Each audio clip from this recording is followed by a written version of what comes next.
Good morning. Good morning.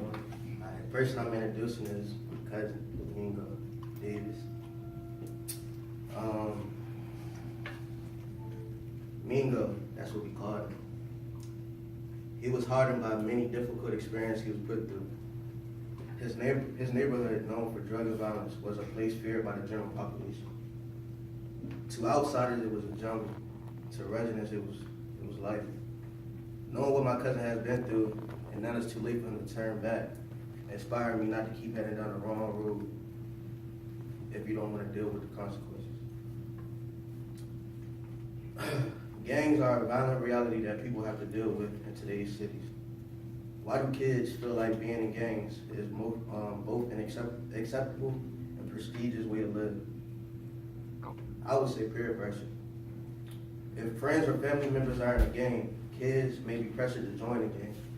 Some youth grow up in a neighborhood where gangs are almost a way of life. Financial gain and all that. Being in a gang is often seen as a way to obtain money or possessions. As for myself, I couldn't blame anybody else for my actions.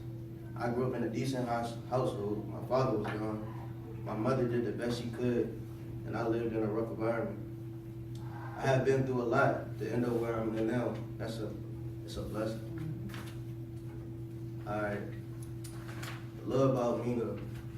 He was born January 23rd, 1998. He lived in Newport News his whole life and attended Crittenden Middle School and only did 1 year of high school, and then he got transferred to Enterprise Academy. Mingo started to hang around the wrong people and started doing the wrong thing. He stopped attending school on a regular basis and stopped going to church. Some positive things about him. Mingo was a good kid at first. He attended Gethsemane Baptist Church and was a part of the youth choir and usher groups. He also got baptized at the church. Me and Mingo we both lost our fathers to gang violence while we were young, so it was hard for me to cope with that. So, I had a stepfather, but our relationship, it wasn't there.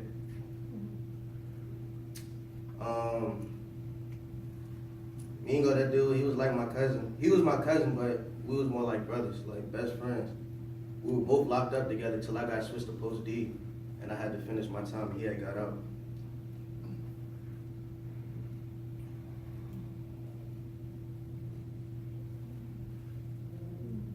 I ain't put this part in, but I'm about to say the rest. Okay.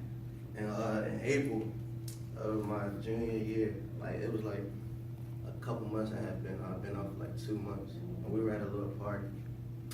And you know what happened when you have like beef down, you're not friends with like a certain group, and they had came through, and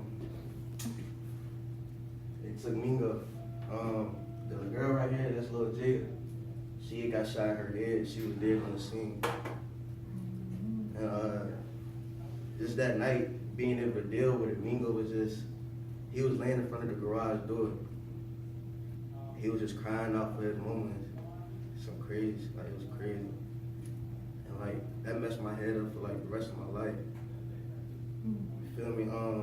Months after that, I just kept going back and forth to the psychiatrist, but it didn't help me at all, because I didn't care no more.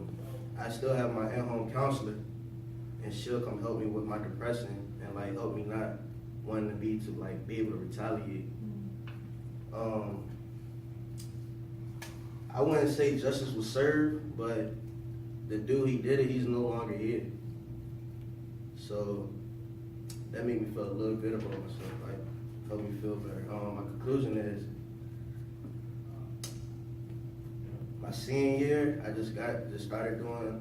got back on my A game. I still have flashbacks to this day, but you gotta deal with his life. That's when I said to myself, I got too much I need to get done. When my senior year, I had to take so many SOLs, because I've been missing school. I had to take so many SOLs, had to catch up on classes, and all that stuff. And by the grace of God, I was able to get accepted to Norfolk State. Great. Then I had to come to TCC to get more class hours.